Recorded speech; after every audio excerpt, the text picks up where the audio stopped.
Hello everyone, it's the Christmas season, and with that comes Hollywood hitting the multiplexes with many titles, either looking for commercial success or Oscar gold. I'll have another set of reviews coming for you on Thursday, but here are two for you right now.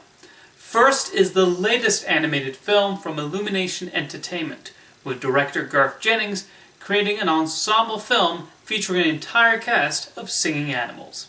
This is Sing. Illumination has made a name for themselves with animated films that succeed at being cute, but never really rising above that. Sing continues that tradition for this young animation studio, but it's also their best work to date. The decision to make it centered on an ensemble is one that differentiates it slightly from their previous films. While the koala, Buster Moon, is the main character, Garth Jennings also gives the proper attention to all the other animals who participate in this singing competition. Each character is developed properly, and they're not even afraid of making one of them, a mouse with the voice of Seth MacFarlane, being somebody the audience roots against. My personal favorite of the bunch is Rosita the pig, who proves to be resourceful in her taking care for many piglets, and gets an excellent dance sequence in a supermarket. And those musical sequences are definitely the highlights of Sing. The little humorous numbers are funny, with the bigger performances providing the necessary show-stopping quality. Design-wise, Sing is also very well done, with the Illumination animators continuing to elevate their game. I just wish the scripts they were working on aspired to be more than just cute, because I always leave their films with that impression more than anything else.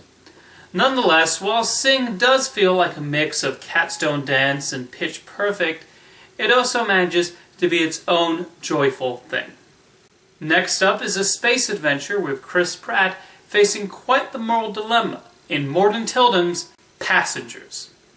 The basic premise of Passengers is one that, if handled improperly, could have come across as unappealing.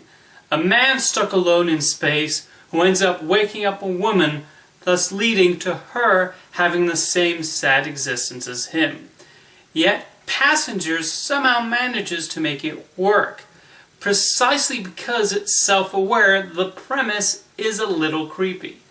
Tyldum clearly has an appreciation for philosophical science fiction films of the 1970s, especially Silent Running, and most of the beginning features Pratt by himself questioning his own decisions and the moral questions he's facing. He doesn't go about waking up Jennifer Lawrence's character lightly.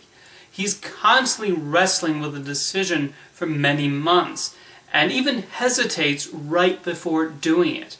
After waking her up, there's still that guilt about whether he did the right thing, which is conveyed effectively with Pratt's facial expressions. However, the film is smart to make Lawrence the more sympathetic of the two, and we're not meant to completely side with Pratt just because he is the protagonist of the story. These are characters constantly being tested through the film, and that keeps the stakes high and the script thoughtful and intelligent.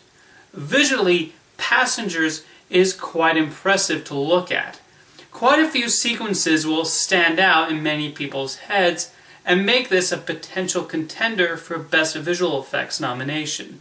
These sets of the spaceship are designed with a clear idea of each room's function, while also showing the eeriness of these two being alone on it.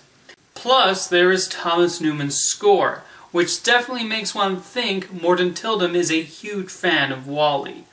Overall, even though Passengers is being sold as an action and romance blockbuster, the final result is a bit more philosophical and asks the audience many questions.